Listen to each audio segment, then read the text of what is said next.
Hello and welcome to coverage of the Magic the Gathering World Championship. I'm Marcel Cycliffe in the booth with Matej Zatulkai. We're ready for round 2 action. We're still in the booster draft portion here, and this is going to be the second round. Down in the feature match area, we've got 2 very solid players here. We've got Sam Pardee of the United States. He was an at-large bid to make the cut here. Maybe a little coffee there for Sam. You got to wake up, buddy. You're playing against Shota Yasooka. He actually picked up an APAC invite, the Hall of Famer from Japan, who dispatched of Luis Scott Vargas in the first round in a matter of moments. And now we get to see what happens between Sam and Shota. Now, Matej, you had a chance to browse the deck list. What kind of matchup are we looking at here? So just like last round, our main match, it was blue-white against white-red. But Shota's deck is a little better than Owen's, I think. He has a lot of 2-drops, including double Selfless Spirit and also 2 Tattered Hunters. So the rare Selfless Spirit? Yes, the rare Selfless Spirit. Wow. So he can get on board with the Flyers a little faster than we've seen in the previous round. But not a blazing start from Shota here. No, he only has the Sigardian Priest, and the much bigger Howlpack Wolf from Sam Pardee looks pretty good on this board as Shota's forced to tap it down. Let's see what Sam has as his follow-up. Decent. He's got a Spectral Reserves. It's fine. I could imagine much worse plays for 4 mana if I was in Shota's boots here. Agree. But now, this is a big turn here for Shota. Let's see what Shota has on his 4th turn. He might play a 3-mana spell and leave up mana for the Sigardian Priest. He may also just play a 4-drop. He has an Inquisitor's Ox that I think he's going to play here. Okay. He's going to eat the damage from the Flyers for a turn. Yeah. I think next turn he can play his lands and land his own Spectral Reserves. Okay. If he has them. But it looks like he has a... Apothecary Geist. Also fine. Yeah. Similar. Very similar. Yeah. Droxcall Cavalry is... that's a good card as well, if he gets there. That is a fantastic game ender. The 7-mana spell. We'll see if he actually gets to that point. For the moment, though, he's kind of leaning on this Ox. There's a Sin Prodder now from Sam. Yeah, that could be annoying for Shota. It's blue-white decks usually don't have a way to deal with this card. So either Sam is going to get more cards, or there's some damage that's going to be dealt to Shota there.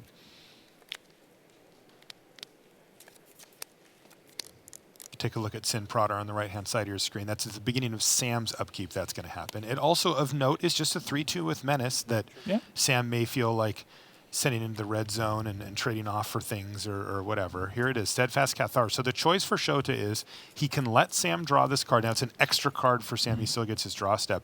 Or he can take 2 damage and have Sam put it into his graveyard, which is what he did. Yeah. He's going to use a little bit of that life total. He has a fairly high life total. He was at 18.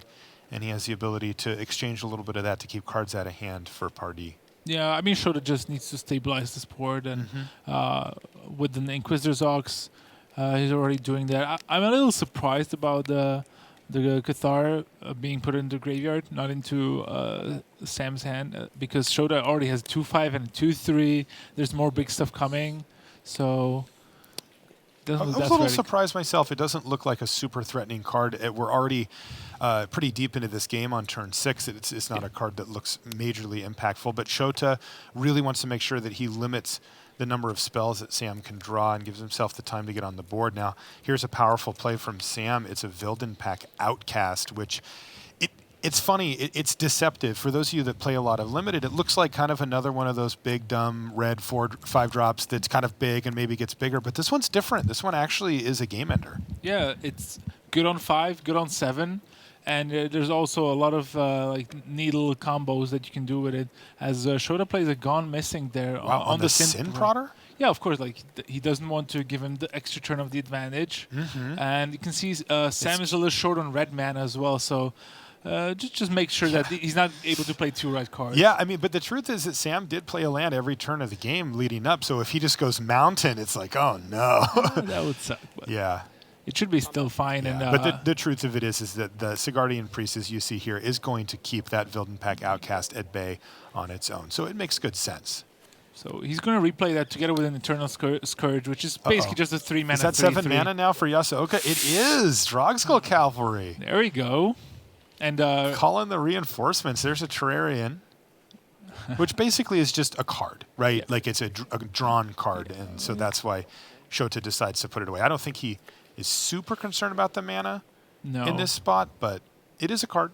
Yeah, Shota's in great spot now. If that Droxel Cavalry survives, can not only start attacking for 4, but also pay for mana, get a spirit, and get 2 life. It's unreal how quickly that thing gets out of hand. Exactly. I mean, Shota's 1 land away from just doing that twice a turn for the rest of the game, and not even needing to draw cards off his library that often. So. No, I think he's going to be perfectly satisfied just doing it once and being able to use a Sigardian Priest as well. So that prompts the Angelic Purge from Sam Pardee there. He had to do it. You don't want to let your opponent untap with the Drogskull Cavalry. It's expensive. Look, it's a clunky card. Sometimes you never make it to 7 mana and you die, but when you do, yeah, you got to get rid of it. So Angelic Purge is going to take care of that little issue right away.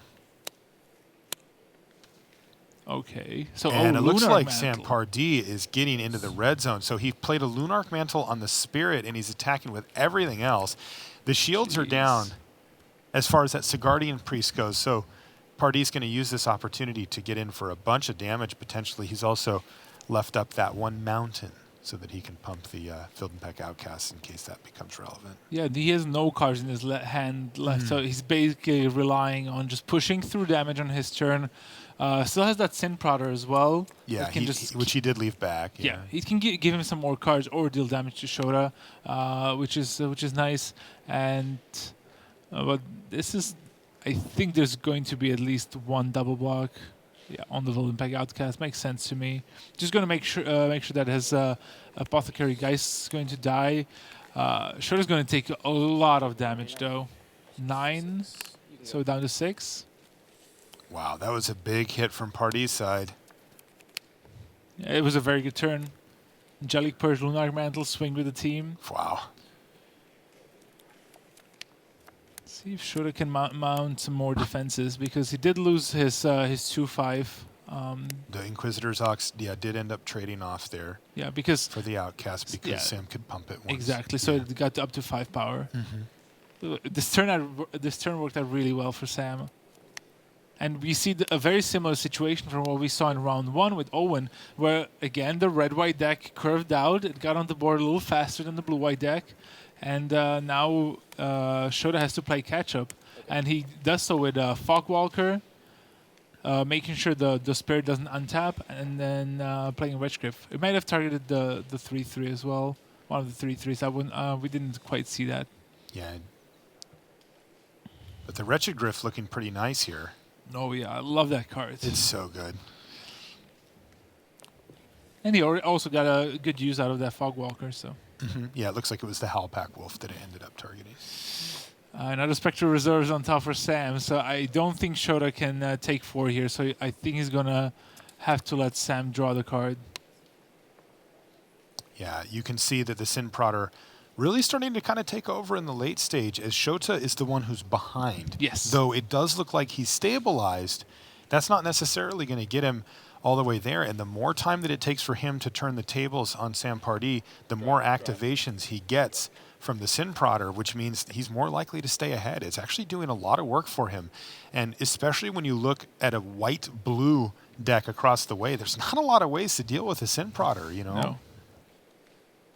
Tapping it down every turn is not going to get the job done if it keeps generating card advantage for Pardee. Yeah, and also what Sam can do, he can also he has give one of these haste? Yeah, he can give one of his creatures haste. Like, he has the Handwear Battlements, so that's a line that can give something haste. But I wonder if Sam really would be able to push through enough damage. I'm a little skeptical here. He can tap down the 3/3 flyer, or probably the Sin Prodder, because it has to be blocked by 2 creatures, and then can block a flyer and yeah.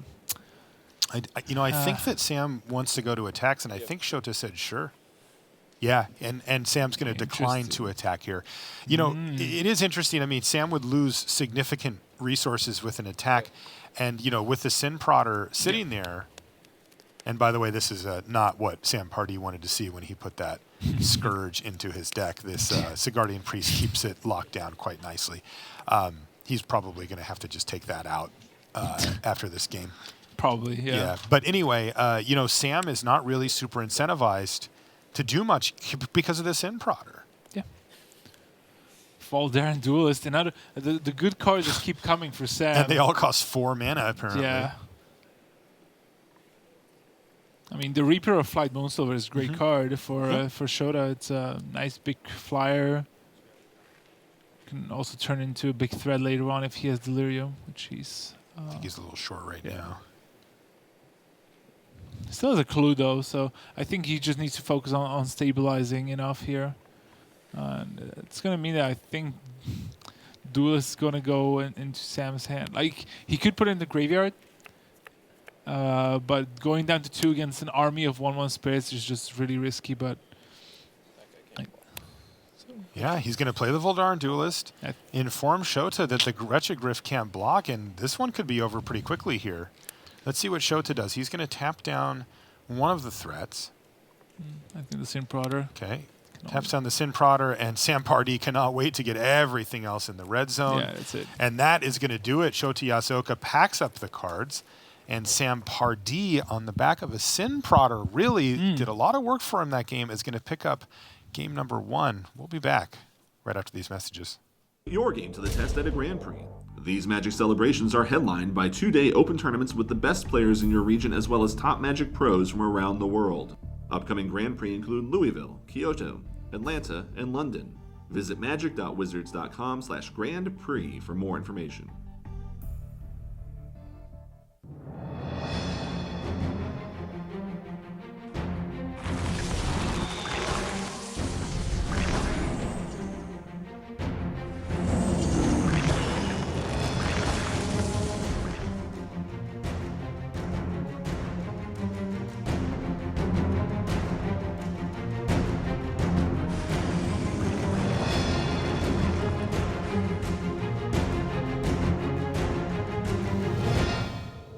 And welcome back to the feature match area here in Seattle for the Magic the Gathering World Championship. It's a beautiful stage to play Magic on. Heck, it's a beautiful stage to do anything you want to do.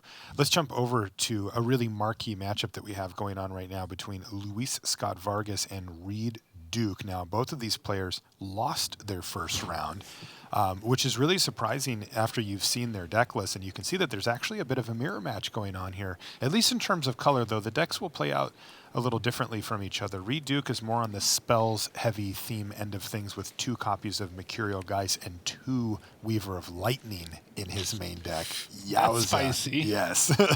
Now, Luis, on the other hand, has a little bit more of the Emerge end of the spectrum covered here, and you can see that actually right now. He's got a Drownyard Behemoth and a Vexing Scuttler. 2 crabs. Yeah. Fighting on the battlefield here, and let's see. It looks like Luis. We're in the fortune's favor. He is fortune favoring, and he's going to put 1 card face down with 3 face up. Jeez. And you see he had a little comment for Reed there. It's an otherworldly outburst. There is what our sideline reporter Tim is telling us, and then the 2 islands, and there's something. But what's the other card? Yeah, let's find out. Oh, Inner Struggle. Oh, all right. So Luis actually played that one pretty straightforward, just saying, look, I'd much rather you have these 3 weak cards rather than this 1 strong card. Even if the Inner Struggle doesn't look particularly amazing against Luis's board state as it sits, it would give some flexibility to Reed Duke to actually get some of these big blockers off the battlefield. And this is a cool game. Both players at relatively low life total, and both players with the ability to deal a lot of damage out of nowhere. And here's a Weaver of Lightning to kick things off for Duke. That's a way to make use out of your Inner Struggle. Ping the creature. And then have that resolve. So I'm not surprised Luis went that way with the fortune's favor. But it seems like he's pretty short on cards. Wow, Has a lot Luis of lands. has flooded out pretty hard And here. look It at must that. be said he's got 10 mana on the battlefield. And Reed has like 5 cards, 6 cards in his hand. All spells. I think there's at least 1 land. I guess he did just pick up 2 lands, but still 3, 6. I mean, look at the land discrepancy here. 4 extra lands for Luis Scott Vargas. Now he is ahead on board with these much bigger creatures, but at 5 life, Reed's hanging on. But you gotta feel like it's advantage to him, as Luis kind of feels like he's out of gas here. Yeah, I think this might be a game where we'll see a Pyrehound be bigger than an Eldrazi, judging by the number of cards in Reed's hand. Unless Luis finds an answer, it could be a huge power hound taking the game. And the turn, cast Otherworldly Outburst, targeting Stitch Mangler, deal damage to Stitch Mangler at a counter here. Results. He's got to have something else to finish off that Mangler, though. Dual shot. Dual shot to kill the Mangler. These two creatures deal extra damage here at a counter. So he's basically going to get a 3/2 here. Because he used the Otherworldly Outburst to target the Stitch Mangler itself, so whenever that creature dies, you get a 3/2, and together with the Weaver Lightning, he was able to shoot it down and really make his board that much more threatening. Yeah, you know, it's interesting. After all that, it was effectively a 2-for-2. Reed used 2 cards to kill one of Luis's and to gain a creature at -2 cards from his hand. But again, this one looks like it could be slipping away. That was the... Is that Chilling Grasp? Yeah, it is. Wow. Wow, that's game. If Luis has nothing here, maybe a Chilling Grasp of his own or some type of bounce spell. If he doesn't, it's going to be game. And this is a really important thing that we saw from Luis as well. He did not concede here. No. Reed said, I want to go to attacks. And Luis said, okay. Right? Because, you know, this is a touchy situation. There's haste creatures, that kind of stuff. Now, it's likely that Reed just wins on this attack. But it's really important that if you're in the seat that Luis is in, that you make Reed make this attack, because sometimes he doesn't. And in this case, it did in fact work out. But how many times have you seen somebody at the local shop where you say, go to attacks, and they're like, yeah, you got me. And they just scoop him up. And, you know, I'll tell you, if you're sitting in Reed Duke's seat, you're like, oh, thank God you didn't make me actually think about the scenario here, you know? No, but it was a good play. takes game 1 there. Yeah, that was a nice play from Reed, and I'm not surprised given the number of spells that we saw in his hand versus the number of spells that we didn't see in Luis's, that even though it did seem like Luis was off to a much better start, that it was Reed who was able to finish off that game. Yeah, and he had the Chilling Grasp, which is better than a bounce spell against those Eldrazi with cast triggers.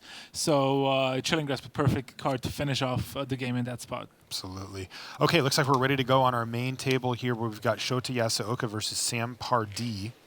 Sam Pardee taking game number 1. That ended up being a little bit more drawn out, but it was interesting because the players really did throw kind of everything they had at each other. I mean, we saw the Drogskull Cavalry on one side, we saw the Sin Prodders and a bunch of 5-drops on the other side, and at the end of the day, the Sin Prodder advantage seemed to really add up for Sam Pardee, and he was able to beat Shota in game 1, but of course that brings us to now.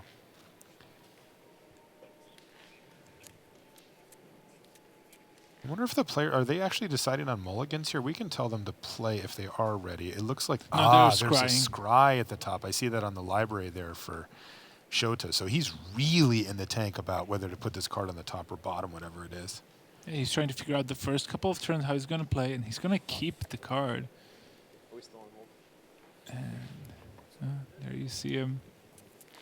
Shota, Hall of Famer, and one of the few Hall of Famers that had a really good career after being inducted into the Hall of Fame. Just doing a phenomenal job. And there's a Tattered Hunter, turn 2. He has 2 of those. That's his main way to victory. Wow.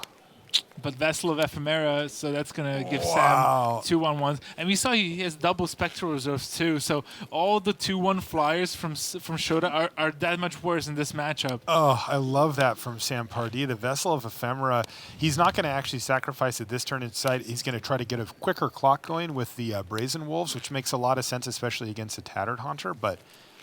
Oh, this is interesting. Shota plays his 4th land and just passes. Looks like Sam Pardee is just going to attack anyway.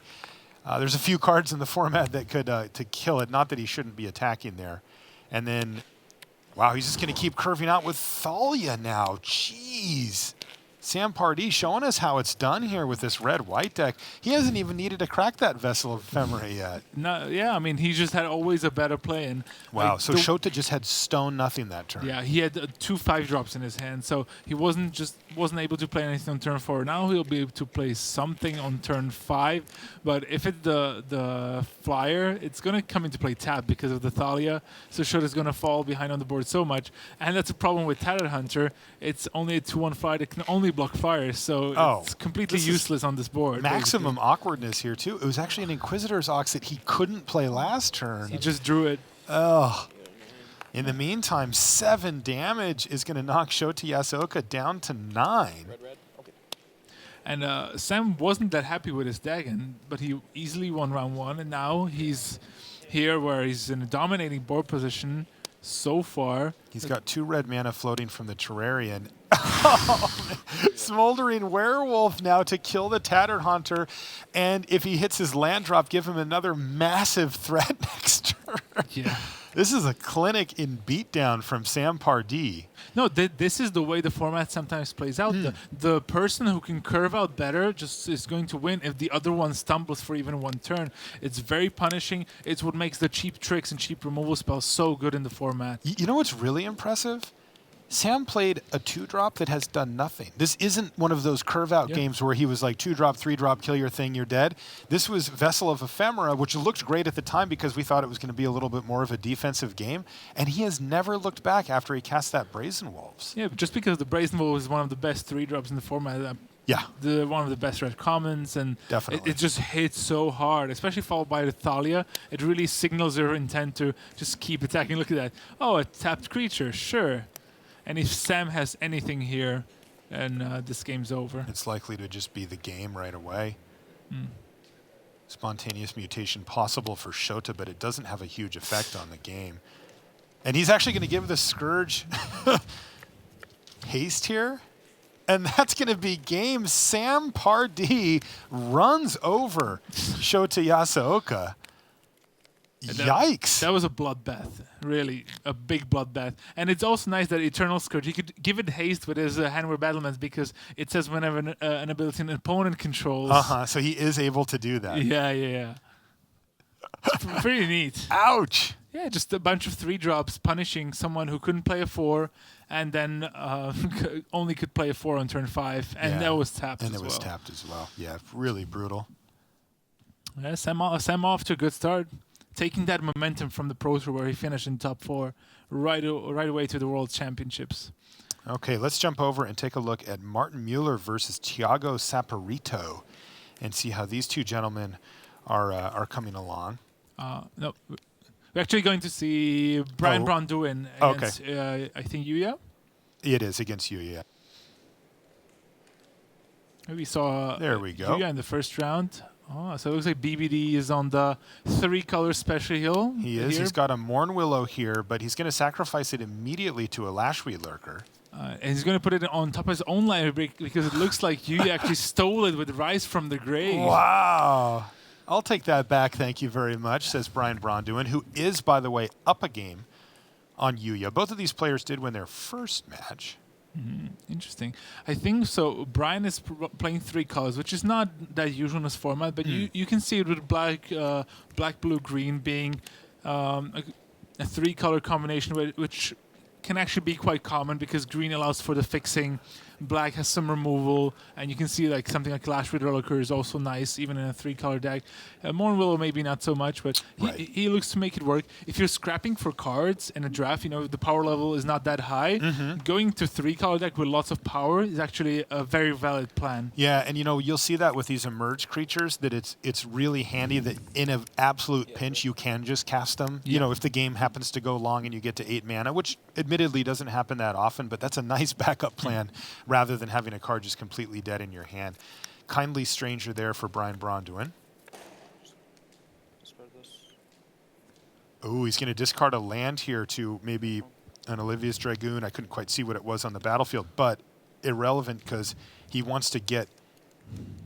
Okay, it was to the Noose Constrictor. Yeah. He wants to get Kindly Stranger transformed here. So he got Delirium by pitching that land. And now he can use it to kill that Extricator that has been transformed. Extricator of Flesh. Yes. 3/5 vigilant creature. He's going to get rid of off the board. Yeah, the question that Yuya has is, does he want to sacrifice Topplegeist to it? He decides not to. And in comes the available attackers. So it's swing for 6. So you down to the Topplegeist must have tapped down the Lashwee Lurker on upkeep there. Yeah, we've seen Yuya has certainly hadn't had any problems getting Delirium very fast. Yeah. His deck is basically set up to do that with Merciless Resolves and Succumb to Temptation. Yeah, he went into the fringes a little bit to get there, but there are some payoffs for sure. Yeah, Brian is in a decent shape so far. 16 life, facing off only a Topplegeist. And an explosive apparatus. So. Still be fine. If he has a creature, though, if he can't get on the board here, he's in trouble. He's going to need some pretty special stuff. I mean, the Toppelgeist does a decent job of holding back the biggest threat. In this case, Lashweed Lurker, but it's a lot of damage that Yuya stands to take on the crackback here if he can't do something to stifle that. And what does he have in his hand? 2 lands? Just Borrowed Grace and a land. Borrowed Grace and a land?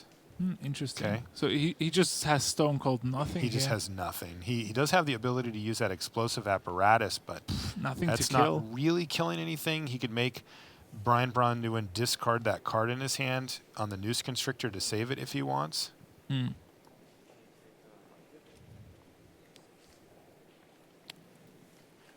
right, so he's going to keep the Lashweed Lurker tab with the Toppelgeist. But since we know that there's nothing in Yuya's hand really to deal with it, it's basically a 2-turn clock from Brian Bronduin, meaning that just swinging, attacking on this turn and on the next one should see him win the game. Yep. Wow. There's even more here, though, for Brian Bronduin, just in case something were to turn around. He's got a Duskwatch Recruiter to start activating, too. He's actually going to activate it right away and miss, but it feels like he's way too far ahead for Yuya to come back without something crazy like a Descent Upon the Sinful or, something insane. And he also put 3 lands on the bottom, so if something crazy would happen, he's still more likely to draw us some good cards. Right. So he even played land, so he doesn't have any cards in his hand, so you can actually blow up the Noose Constrictor. Which is actually risky, because in response, Brian could activate the Duskwatch Recruiter, find a creature, and discard that to the Noose Constrictor. So actually a super tricky spot for both players. And it's happening. No, but he decided There to we kill go. the Duskwatch Recruiter. Yep, he's just going to kill it, but instead, Brian Bronduin is going to find a creature. He found a Woodland Patrol, nothing great, but he doesn't need much. Yuya Watanabe is just on empty here. Yeah. And there we go. Brian Bronduin wins his next match. He's now 2-0 with his black-green-blue deck. And looking pretty good there. Now Yuya Watanabe is on is 1-1 now, and is going to have to do a little bit of work to salvage a 2-1 if he's going to have that good start. Okay, so let's jump back over to Luis Scott Vargas versus Reed Duke. Last we checked, Reed Duke had won the game. Yep. That was game 1. And it looks like Luis is starting to get his emerge train rolling. This is not good news, and it looks like maybe we're going to see a Wretched Griff right away here. Wow, look at this turn. Love it. So powerful. He plays 4-mana creature that leaves a 3-2 behind, sacrifices it, and now his board went from, as we came in here, nothing, to a 3-4 flyer, a 3-2 on the ground, and a draw card. Yeah. The Good card God. advantage to the max. Well, this is how Luis rolls. He does love his 7-drops, and sometimes he only pays 2 mana for them, but it still says 7 in the upper right-hand corner, so he's happy with that. Now, on the other side, we see that Reed is the one who has a lot of lands going now. He's got 9 mana on the battlefield. Yeah, the life tools are fairly high, considering how far along within the game we are. Seeing Reed have 9 lands and Luis only just playing his 6th. So it looks like Reed's going to pay full price for a Lightning Axe, and he's going to attack for 4 at least. Might be 7.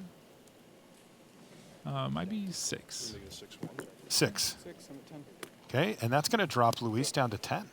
Yeah, and a 10th land though for Reed. So if Luis was just missing lands and needed to get on the board, this is the time. But on the other hand, we saw in the previous game something like Chilling Grasp can really swing the game back again, especially with something like Ingenious Cub swinging for so much damage at a time. And I think this is why Luis, just using his mana efficiently, doesn't want to die to a bounce spell or anything like that. So he's just going to tap down the Ingenious Cub and get a clue just for 2 mana. Yeah, he also plays that Vilden Pack Outcast, which is certainly something that Reed Duke is going to have to respect. It can kill him in just a couple of turns. Yeah. Doesn't take much. Not a great card.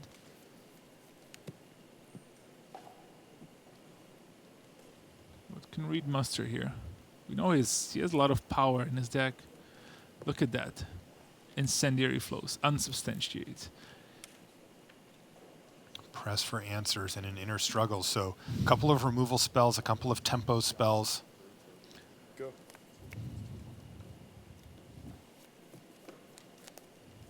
Looks like Thiago Saporito has beaten Martin Mueller 2-1 on the one table that we haven't had a chance to check in on yet. Oh, and Luis drew a turn aside for the turn. That's going to be very good here, protecting the Wildenpeg outcast. Yes. And, interestingly, he's also got just enough mana to transform it if you'd like and still leave up turn aside, though.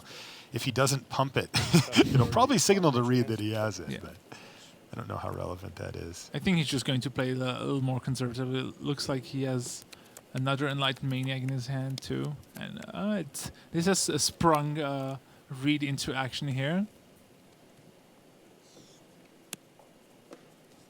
Going to inner struggle the Wildenpeg outcast. Now, this is an interesting play. This is super interesting because Luis can transform in response. Yeah, exactly. And transforming it makes it into a 5/7. That's right. But he's just going to turn aside here.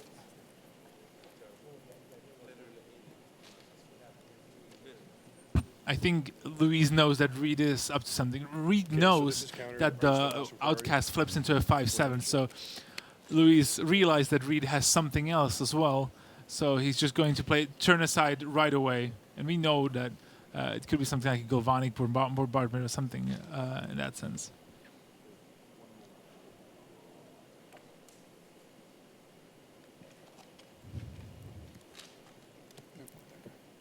Anything else? Now Luis is going to just pump once, it looks like. Remember, you can give it +1/-1 on the front end as well. And he's got another copy here of Enlightened Maniac. Yeah. Luis is confident. That also makes him a little sloppy. 2 in your hand.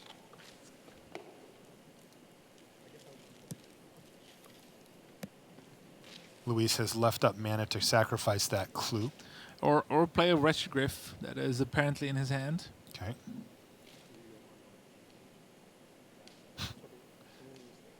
Could he play that same exact sequence twice in the same game, in the same match here, in the same game? I mean, he has 3 Maniacs and 2 Wretch Griffs, so I guess he could then, couldn't he? Yeah. And that's what makes it sweet. That's why we like his deck, right? Yes. I mean, yes. It's a card advantage. I really like Enlightened Maniac in the merge deck. It's not as on curve, but the Wretch Griff has something like the Exultant Cultist, which is a 3-mana creature, draws a card when it dies. But even curving Enlightened And Maniac, he does, in fact, throw Wretched Griff on the stack again. How is Reed Duke supposed to compete with this? Are we going to see... Okay, that's fine. Okay, Reed's just going to let that happen as well. Reed has it unsubstantiated in his hand. but it's so bad against the Wretch Griff. The trigger, right. So the thing to keep in mind is that these Eldrazi, they get this bonus when you cast them.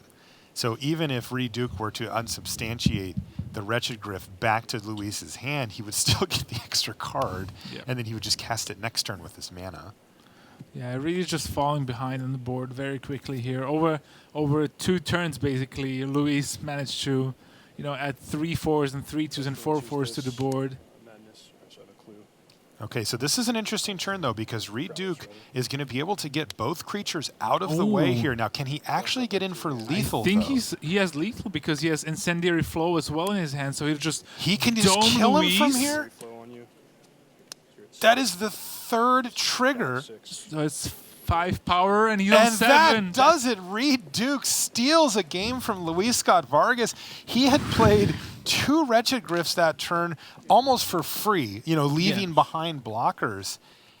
And Reed Duke finds the win from 10 damage there. Yeah, remember what I was saying about the Chilling Grasp and Reed being able to steal the game out of nowhere? Yes. Where Reed just didn't need a Chilling Grasp. He just needed a Press for Answers and an Unsubstantiate, as well as an Incendiary Flow, pumping up his Ingenious Scab to 6 power, and we lose at 7 after that flow. Hit the dome, just pump once. And that's the game. And that's the game. Wow. Unbelievable stuff from Reed Duke there, just snatching a win away. And, we saw a similar one in the other game that we watched as well. So great stuff in the blue-red mirror match there. That is going to do it for round 2 of our booster draft, but we've got one more round to go to help set that up. Let's send it to Rich Hagan at the news desk.